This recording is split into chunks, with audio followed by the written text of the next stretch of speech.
ನಮಸ್ಕಾರ ವೀಕ್ಷಕರೇ.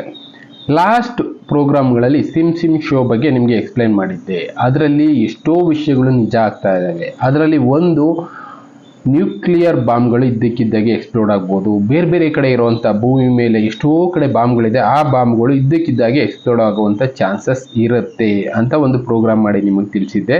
ಅದರಲ್ಲಿ ಮಸ್ತ್ ಮಗ ಯೂಟ್ಯೂಬ್ ಚಾನಲಲ್ಲಿ ಒಂದು ವಿಡಿಯೋ ಹಾಕಿದ್ರು. ಮಹಾಯುದ್ಧ ಕಾಲದ ಬಾಂಬ್ ಈಗ ಒಂದೊಂದಾಗಿ ಸ್ಫೋಟ, ಎಲ್ಲೆಲ್ಲಿ ಅಪಾಯ, ಅದು ಭೂಮಿ ತುಂಬ ಸುರಿದಿದೆ ಅಂತ ಒಂದು ವಿಡಿಯೋ ಹಾಕಿದ್ದಾರೆ. ಆ ವಿಡಿಯೋದಲ್ಲಿ ನೀವು ನೋಡಿ ತಿಳ್ಕೊಬೋದು ಸಿಮ್ ಶೋಗೂ ಮತ್ತು ಈಗ ನಡೀತಾ ಇರೋವಂಥ ಇನ್ಸಿಡೆಂಟ್ಗಳಿಗೂ ಒಂದಕ್ಕೊಂದು ಮ್ಯಾಚ್ ಆಗುತ್ತೆ ಅಂತ. ಈ ವಿಡಿಯೋದಲ್ಲಿ ಅವ್ರು ತೋರಿಸ್ತಾರೆ, ಸುಮಾರು ಭೂಮಿ ಮೇಲೆ 40,000ಕ್ಕೂ ಜಾಸ್ತಿ ಬಾಂಬ್ಗಳು ಇದ್ದವು. ಮೊದಲನೇ ಮಹಾಯುದ್ಧ ಆಯಿತು, ಎರಡನೇ ಮಹಾಯುದ್ಧ ಆಯಿತು. ಎರಡು ಮಹಾಯುದ್ಧಗಳಲ್ಲಿ ಆ ಬಾಂಬ್ಗಳನ್ನ ಬೇರೆ ಬೇರೆ ದೇಶಗಳ ಮೇಲೆ ಆಗ್ತಾ ಹೋದ್ರು. ಕೆಲವಷ್ಟು ಎಕ್ಸ್ಪ್ಲೋಡ್ ಆಯಿತು, ಕೆಲವಷ್ಟು ಹಾಗೆ ಉಳ್ಕೊಳ್ತು, ಎಕ್ಸ್ಪ್ಲೋಡ್ ಆಗಿಲ್ಲ. ಈಗ ಆಫ್ಘಾನಲ್ಲಿ ಒಂದು ಬಾಂಬು ಎಕ್ಸ್ಪ್ಲೋಡ್ ಆಯಿತು ರೀಸೆಂಟಾಗಿ. ಅವರು ಡೇಟ್ ಎಲ್ಲ ಮೆನ್ಷನ್ ಮಾಡಿ ಹಾಕಿದ್ದಾರೆ ಮಸ್ತ್ ಮಗದಲ್ಲಿ. ಡಗ್ ಹೆಜ್ಜೆಗೂ ಆತಂಕ ಅಂತ ಹೇಳಿ ಎಲ್ಲಿ ಹೆಜ್ಜೆ ಇಡ್ತೀವಿ ಅಲ್ಲೆಲ್ಲ ಈ ಥರದ ಬಾಂಬ್ಗಳು ಆಗಿನ ಕಾಲಕ್ಕೆ ಬಿದ್ದಿತ್ತು. ಅದರಲ್ಲೂ ಅಮೇರಿಕಾ, ಜಪಾನ್, ವಿಯೆಟ್ನಾಂ, ಇಂಡೋನೇಷ್ಯಾ ಈ ಥರ ಎಷ್ಟೋ ಕಂಟ್ರಿಗಳಲ್ಲಿ, ಪ್ಲಸ್ ಜರ್ಮನಿ, ಫ್ರಾನ್ಸ್, ಇಲ್ಲೆಲ್ಲ ಯುದ್ಧಗಳು ನಡೆದಿತ್ತಲ್ಲ, ಅಲ್ಲೆಲ್ಲ ಹೆಚ್ಚು ಕಮ್ಮಿ ತುಂಬ ಬಾಂಬ್ಗಳಿದ್ದಾವೆ. ಅದರಲ್ಲೂ ಲಿಬಿಯಾದಲ್ಲಿ ಎಷ್ಟೋ ಬಾಂಬ್ಗಳು ಈಗಲೂ ಕೂಡ ಆ್ಯಕ್ಟಿವ್ ಆಗಿದ್ದಾವೆ. ಅದು ಬ್ಲಾಸ್ಟ್ ಆಗಿ ಎಷ್ಟೋ ಜನ ಸಾಯ್ತಾ ಇದ್ದಾರೆ ದಿನನಿತ್ಯ ಅಂತ ಹೇಳಿ ಒಂದು ಪ್ರೋಗ್ರಾಮ್ನ ಮಾಡಿದ್ದಾರೆ. ಈ ಪ್ರೋಗ್ರಾಮ್ ಬೇಸ್ ಮೇಲೆ ನೀವು ನೋಡ್ಬೋದು ಸಿಮ್ ಶೋ ಅನ್ನೋದು ಸುಳ್ಳಾಗಿಲ್ಲ, ನಿಜ ಆಗಿದೆ ಅಂತ. ಇದರಿಂದ ನಮ್ಗೆ ಅರ್ಥ ಆಗೋದು ಆ ಶೋಗಳಲ್ಲಿ ತಿಳಿಸಿದಂತೆ ಎಷ್ಟೋ ವಿಷಯಗಳು ನಿಜ ಆಗ್ತಾ ಇದೆ. ಇನ್ನು ಇದಕ್ಕೆ ಮ್ಯಾಚ್ ಆಗುವಂಥ ಇನ್ನೊಂದು ಇನ್ಸಿಡೆಂಟ್ ಈಗ ನಮ್ಮ ಸುತ್ತಮುತ್ತ ನಡೀತಾ ಇದೆ. ಅದ್ರ ಬಗ್ಗೆ ನಾವು ಅಷ್ಟೊಂದು ಯೋಚನೆ ಮಾಡ್ತಾ ಇಲ್ಲ, ಅದನ್ನು ಕೂಡ ಎಕ್ಸ್ಪ್ಲೈನ್ ಮಾಡಿದ್ದೆ, ಬಂಕರ್ಸ್. ಈ ವಿಡಿಯೋದಲ್ಲಿ ನೋಡಿ, ದೊಡ್ಡ ದೊಡ್ಡ ಶ್ರೀಮಂತರೆಲ್ಲ ತಿಂಗಳಿಗೆ ಒಂದು ಸಲ ಮೀಟಿಂಗ್ ಮಾಡ್ತಾ ಇದ್ದಾರೆ. ಪ್ರಪಂಚದ ಎಲ್ಲ ಶ್ರೀಮಂತರುಗಳು ಮೀಟಿಂಗ್ ಮಾಡಿ ಈ ಬಂಕರ್ಗಳ ಬಗ್ಗೆ ಚಿಂತನೆಗಳನ್ನ ಮಾಡ್ಕೊಳ್ತಾ ಇದ್ದಾರೆ. ಮುಂದೆ ಒಂದು ದಿನ ಅಪಾಯ ಅನ್ನೋದು ಎದುರಾದರೆ ಈ ಬಾಂಬ್ಗಳು ಎಕ್ಸ್ಪ್ಲೋಡ್ ಆಗ್ತಾ ಇರ್ಬೋದು, ಇಲ್ಲ ನ್ಯೂಕ್ಲಿಯರ್ ಇಂಪ್ಯಾಕ್ಟ್ ಆಗ್ಬೋದು, ಇಲ್ಲ ಪ್ರಕೃತಿಯಿಂದ ಏನೋ ವಿಕೋಪ ಆದರೂ ಅದರಿಂದ ಬಚಾವಾಗೋ ಪ್ರಯತ್ನ ಮಾಡೋದಕ್ಕೋಸ್ಕರನೇ ಇಂಥ ಬಂಕರ್ಗಳನ್ನ ಇವರು ಮಾಡ್ಕೊಳ್ತಾ ಇದ್ದಾರೆ. ಈ ಬಂಕರಲ್ಲಿ 6 ತಿಂಗಳಿಗೆ ಬೇಕಾಗುವಂಥದ್ದು ದಾಸ್ತಾನುಗಳು, ಫುಡ್ಡು, ಎಲೆಕ್ಟ್ರಿಸಿಟಿ, ಏನೇನು ಫೆಸಿಲಿಟಿ ಬೇಕು ಎಲ್ಲನೂ ಮಾಡ್ಕೊಳ್ತಾ ಇದ್ದಾರೆ. ಅದರಲ್ಲೂ ದೊಡ್ಡ ದೊಡ್ಡ ಶ್ರೀಮಂತರು ಥಿಯೇಟ್ರು, ಸ್ವಿಮ್ಮಿಂಗ್ ಪೂಲ್ ಈ ಥರದನ್ನೆಲ್ಲ ಮಾಡ್ಕೊಳ್ತಾ ಇದ್ದಾರೆ. ಈ ವ್ಯಕ್ತಿ ಈ ವಿಡಿಯೋದಲ್ಲಿ ಕ್ಲೀನಾಗಿ ಎಕ್ಸ್ಪ್ಲೈನ್ ಮಾಡ್ತಾ ಹೋಗ್ತಾರೆ. ಅದರಲ್ಲೂ ಎಲನ್ ಮಾಸ್ಕು, ಅಮೆಜಾನ್ ಅಧ್ಯಕ್ಷ, ಫೇಸ್ಬುಕ್ ಅಧ್ಯಕ್ಷರು, ಇವರೆಲ್ಲರೂ ಕೂಡ ಒಂದು ಟೀಮ್ ರೀತಿ ವರ್ಕ್ ಮಾಡ್ತಾ ಇದ್ದಾರೆ. ದೊಡ್ಡ ದೊಡ್ಡ ಪ್ರಪಂಚದ ಶ್ರೀಮಂತರು ಇವರೆಲ್ಲರೂ ಒಟ್ಟಿಗೆ ಕೂತು ಹವಾಯಿ ದ್ವೀಪದಲ್ಲಿ ಎಷ್ಟೋ ಬಂಕರ್ಗಳನ್ನ ಮಾಡ್ಕೊಂಡಿದ್ದಾರೆ.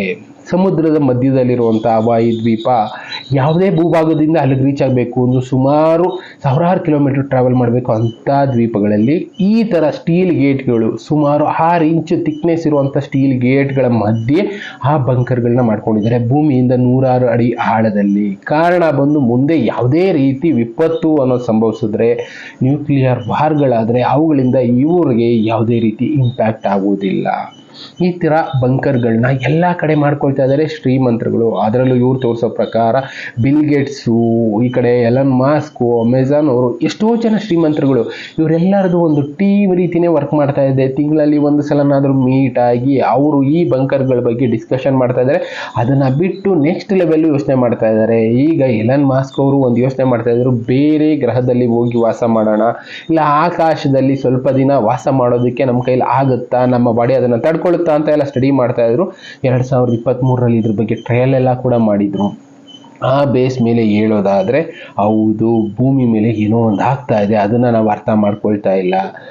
ಎಲ್ಲ ಶ್ರೀಮಂತರು ಇದ್ರ ಬಗ್ಗೆ ಯೋಚನೆ ಮಾಡ್ತಾ ಇದ್ದಾರೆ, ಪ್ಲ್ಯಾನ್ ಮಾಡ್ತಾ ಇದ್ದಾರೆ. ಅಂದರೆ ಯಾಕೆ ನಮ್ಮಂಥವ್ರು ಇದ್ರ ಬಗ್ಗೆ ಯೋಚನೆ ಮಾಡ್ತಾ ಇಲ್ಲ?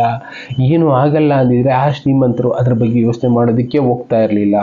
ಇಲ್ಲ, ಈಗ ನಾವು ಪ್ರೀವಿಯಸ್ ಒಂದು 5 ನಿಮಿಷ ಮುಂಚೆ ಹೇಳಿದ ಹಾಗೆ ಬಾಂಬ್ಗಳು ಎಕ್ಸ್ಪ್ಲೋಡ್ ಆಗೋ ಚಾನ್ಸಸ್ ಇರುತ್ತೆ. ಆ ಬಾಂಬ್ಗಳು ಎಕ್ಸ್ಪ್ಲೋಷನ್ ಜೊತೆಗೆ ಈಗಿರುವಂಥ ನ್ಯೂಕ್ಲಿಯರ್ ವೆಪನ್ಸು, ನಮ್ಮ ಭೂಮಿ ಮೇಲೆ ಸುಮಾರು 1,00,000ಕ್ಕೂ ಹೆಚ್ಚಿಗೆ ನ್ಯೂಕ್ಲಿಯರ್ ವೆಪನ್ಸ್ ಅನ್ನೋದಿದೆ. ಆ ಬಾಂಬ್ಗಳು ನೇಚರ್ ಎಫೆಕ್ಟಿಂದ, ಇಲ್ಲ ಈಗ ಆಗ್ತಾ ಇದೆಯಲ್ಲ ಈ ಬಾಂಬ್ಗಳ ರೀತಿ ಆಟೋಮೆಟಿಕ್ ಆಗಿ ಎಕ್ಸ್ಪ್ಲೋಡ್ ಆಗೋದಕ್ಕೆ ಶುರುವಾದರೆ ಮನುಷ್ಯನ ಪರಿಸ್ಥಿತಿ ಏನು? ಅದಕ್ಕೋಸ್ಕರನೇ ಅಲ್ಲಿ ಬದುಕುಳಿಯೋದಕ್ಕೆ ಏನೇನು ಫೆಸಿಲಿಟಿ ಬೇಕು, ಉಸಿರಾಡೋದಕ್ಕೆ ಏನೇನು ಫೆಸಿಲಿಟಿ ಬೇಕು, ಇಂತಹ ಫೆಸಿಲಿಟಿಗಳನ್ನ ಆ ಬಂಕರ್ಗಳಲ್ಲಿ ಮಾಡ್ಕೊಳ್ತಾ ಇದ್ದಾರೆ. ಸುಮಾರು ಭೂಮಿಯಿಂದ 100 ಅಡಿ 200 ಅಡಿ ಆಳದಲ್ಲಿ ಫ್ಲೋರ್ಗಳ ಲೆಕ್ಕದಲ್ಲಿ ಮಾಡ್ಕೊಳ್ತಾ ಇದ್ದಾರೆ ಬಂಕರ್ಗಳನ್ನ. ಅದರಲ್ಲೂ ಫೇಸ್ಬುಕ್ CEO ಹವಾಯಿನಲ್ಲಿ ಸುಮಾರು 6 ಎಕರೆ 7 ಎಕರೆ ಜಾಗದಲ್ಲಿ ಒಂದು ಬಂಕರ್ನ ಮಾಡ್ಕೊಂಡಿದ್ದಾರೆ.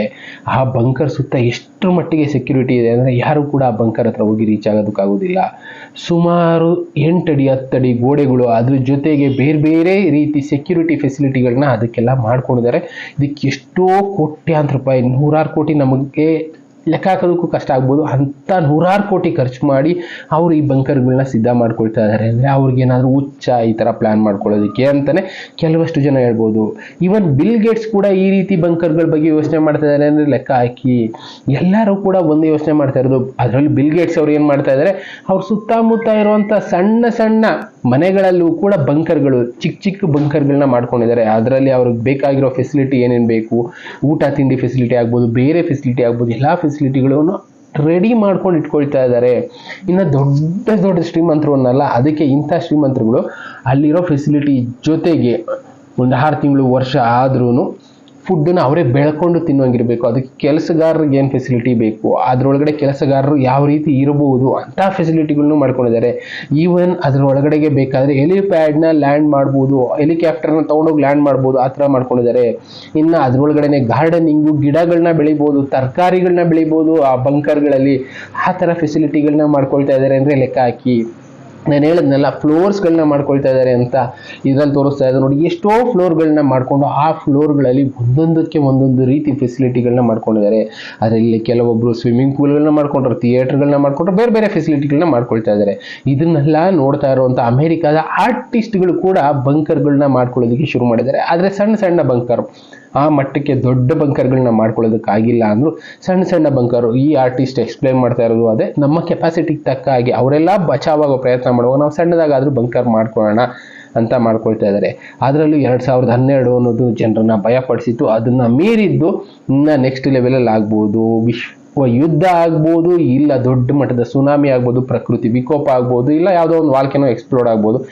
ಏನೇ ಆದರೂ ಭೂಮಿನಲ್ಲಿ ಬದುಕೋದಕ್ಕೆ ವ್ಯವಸ್ಥೆ ಅನ್ನೋದು ವೇರಿಯೇಷನ್ ಆಗ್ತಾ ಹೋಗುತ್ತೆ. ಬರಗಾಲಗಳು ಬರ್ಬೋದು, ಐಸಿಂದ ಪೂರ್ತಿ ಭೂಮಿ ಮುಚ್ಚೋಗ್ಬೋದು, ಇಲ್ಲ ಭೂಮಿ ಸೂರ್ಯನಿಂದ ಸುಡೋ ಬೆಂಕಿ ಉಂಡೆ ಅಂತ ಆಗ್ಬೋದು. ಎಲ್ಲ ರೀತಿ ಪ್ರೊಟೆಕ್ಷನ್ ಯಾವ ರೀತಿ ಬೇಕು ಅಂಥ ಪ್ರೊಟೆಕ್ಷನ್ಗಳನ್ನ ಇವ್ರು ಮಾಡ್ಕೊಳ್ಳೋ ಪ್ರಯತ್ನ ಮಾಡ್ತಾ ಇದ್ದಾರೆ. ಅಂದರೆ ನೀವು ಲೆಕ್ಕ ಹಾಕೊಳ್ಳಿ, ಟಾಪ್ 12 ಬಿಲಿಯನಿಯರ್ಸು ಇಂಥ ಪ್ರಯತ್ನಕ್ಕೆ ಕೈ ಹಾಕಿದ್ದಾರೆ.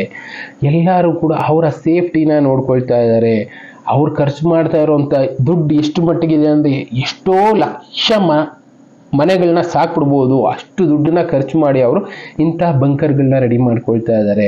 ಅವ್ರಿಗೆ ಗೊತ್ತಾಗಿದೆ ನೇಚರಲ್ಲಿ ಏನೋ ಬದಲಾವಣೆ ಆಗ್ತಾ ಇದೆ, ನಾವು ಬಳಸ್ತಾ ಇರೋ ಈ ಸಂಪನ್ಮೂಲಗಳು ಪ್ಲಸ್ ಬೇರೆ ಬೇರೆದ್ರಿಂದ ಈ ಬದಲಾವಣೆ ಹಂತಕ್ಕೆ ಬಂದು ನಿಂತಿದೆ. ಯಾವಾಗ ಅದಾಗುತ್ತೆ ಅನ್ನೋದು ಎಕ್ಸಾಕ್ಟಾಗಿ ಡೇಟ್ ಅವರು ಹೇಳೋದಕ್ಕಾಗೋದಿಲ್ಲ, ಬಟ್ ಆದರೆ ಬದಲಾವಣೆ ಹಂತಕ್ಕೆ ಬಂದು ನಿಂತಿರೋದ್ರಿಂದ ಅದರಿಂದ ಬಚಾವಾಗೋ ಪ್ರಯತ್ನಗಳು, ದಾರಿಗಳು ಯಾವ್ದಾವುದಿದೆ ಅಂತ ಹುಡುಕೊಳ್ಳೋ ಪ್ರಯತ್ನ ಮಾಡ್ತಾ ಇದ್ದಾರೆ. ಆ ದಾರಿನೇ ಈ ಬಂಕರ್ಗಳು. ಆ ಬಂಕರ್ಗಳಲ್ಲಿ ಕಮ್ಯುನಿಕೇಷನ್ ಸಿಸ್ಟಮ್ ಅವ್ರಿಗೆ ಯಾವ ರೀತಿ ಬೇಕು ಆ ರೀತಿ ಕಮ್ಯುನಿಕೇಷನ್ ಸಿಸ್ಟಮ್ನ ಅವ್ರು ಮೇಂಟೈನ್ ಮಾಡ್ಕೊಳ್ತಾ ಇದ್ದಾರೆ. ಸುಮಾರು ವರ್ಷಾನುಗಟ್ಲೆಗೆ ಆಗೋವಷ್ಟು ಫುಡ್ಡನ್ನ ಅವರು ಸೇಫಾಗಿ ಅಲ್ಲಿ ಶೇಖರಣೆ ಮಾಡಿ ಇಡ್ತಾ ಇದ್ದಾರೆ ಅಂದರೆ ಲೆಕ್ಕ ಹಾಕಿ. ಪ್ರಕೃತಿನಲ್ಲಿ ಎಂಥ ವಿಕೋಪ ಆದರೂ 1 ವರ್ಷಕ್ಕೆ ಅವರು ಸೇಫಾಗಿ ಬದುಕ್ಬೋದು. ಅದ್ರ ಜೊತೆಗೆ ಹ್ಯೂಮನ್ ಬ್ರೈನ್ ಸ್ಟಡಿ ಮಾಡ್ತಾ ಇದ್ದಾರೆ. ಅಲ್ಲಿ ಯಾವ ರೀತಿ ವಾತಾವರಣನ ಅವರು ಸೆಟ್ ಮಾಡ್ಕೋಬೇಕು, ಪ್ಲಸ್ ಅವರು ಆ ವಾತಾವರಣಕ್ಕೆ ಯಾವ ರೀತಿ ಅಡ್ಜಸ್ಟ್ ಆಗಬೇಕು, ಇಂಥದ್ದನ್ನೆಲ್ಲ ಅವ್ರು ಮಾಡ್ಕೊಳ್ತಾ ಇದ್ದಾರೆ. ಅಂದರೆ ಪ್ರಕೃತಿನಲ್ಲಿ ಏನೋ ಒಂದು ಆಗ್ತಾ ಇದೆ ಅಂತ ನಾವು ಅರ್ಥ ಮಾಡ್ಕೋಬೇಕಷ್ಟೇ. ಯಾವುದೇ ವಿಕೋಪ ಆದರೂ ದೊಡ್ಡವ್ರು ಬಚಾವಾಗ್ಬಿಡ್ತಾರೆ ಬಿಡಿ, ಆದರೆ ಸಣ್ಣ ಪುಟ್ಟವ್ರು ಯಾವ ರೀತಿ ಬಚಾವಾಗೋದಕ್ಕಾಗುತ್ತೆ ಅಂಥದ್ರ ಬಗ್ಗೆ ಯೋಚನೆ ಮಾಡಿ ಅಂತಲೇ ಈ ವ್ಯಕ್ತಿ ವಿಡಿಯೋ ಮಾಡಿ ನಮಗೆ ತಿಳಿಸ್ತಾ ಇದ್ದಾರೆ. ಅದ್ರ ಬಗ್ಗೆ ನಾವು ಅರ್ಥ ಮಾಡ್ಕೋಬೇಕು. ಎಲ್ಲ ಮರಳುಗಾಡಲ್ಲಿ ಅಲ್ಲಿ ಇಲ್ಲಿ ಎಲ್ಲಂದ್ರಲ್ಲಿ ಬಂಕರ್ಗಳನ್ನ ಮಾಡ್ಕೊಳ್ತಾ ಇದ್ದಾರೆ. ಆದರೆ ಇರೋದಕ್ಕೂ ಮನೆ ಇಲ್ಲದೆ ಇರೋರ ಪರಿಸ್ಥಿತಿ ಏನು ಅದನ್ನೇ ಹೇಳಿದ್ದು. ದೊಡ್ಡವರು ದುಡ್ಡಿರೋರು ಈಗಾದರೂ ಬದುಕ್ಬಿಡ್ತಾರೆ, ದುಡ್ಡು ಇಲ್ಲದೆ ಇರೋರು ಈ ರೀತಿ ಪರಿಸ್ಥಿತಿ ಬಂದಾಗ ಯಾವ ರೀತಿ ಬದುಕಬೇಕು ಅನ್ನೋ ದಾರಿಗಳನ್ನ ಮೊದಲೇ ಹುಡ್ಕೊಳ್ಳೋ ಪ್ರಯತ್ನ ಮಾಡಿ. ಇಲ್ಲ ಅಂದರೆ ಏನೂ ಮಾಡೋದಕ್ಕಾಗೋದಿಲ್ಲ, ಕೊನೆಗೆ ದೇವ್ರ ಪಾದಗತಿ ಅಂತಾರಲ್ಲ ಆ ಥರ ಹೋಗುವಂಥ ಪರಿಸ್ಥಿತಿ ಆಪ್ಷನ್ ಇಂದ ಬರುತ್ತೆ. ಬಟ್ ಆದರೂ ಕೂಡ ಇವರು ಕ್ಲೀನಾಗಿ ತೋರಿಸ್ತಾರೆ.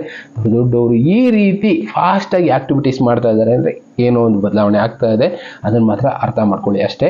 ಯಾವುದೂ ಕೂಡ ಇಲ್ಲಿ ಶಾಶ್ವತ ಅಲ್ಲ. ಬದಲಾವಣೆಗೆ ರೆಡಿ ಆಗಿರಿ ಅಂತಲೇ ಆ ವಿಡಿಯೋದಲ್ಲಿ ಅವ್ರು ಎಕ್ಸ್ಪ್ಲೇನ್ ಮಾಡಿದರೆ. ಇಂಥ ವಿಡಿಯೋಗಳು ಎಷ್ಟೋ ಇದೆ, ನಿಮಗೆ ನಾನು ಆ ವಿಷಯಗಳ ಬಗ್ಗೆ ತಿಳಿಸ್ಕೊಡ್ತಾ ಹೋಗ್ತೀನಿ. ಥ್ಯಾಂಕ್ ಯು, ಮತ್ತೆ ಸಿಗ್ತೀನಿ. Good bye.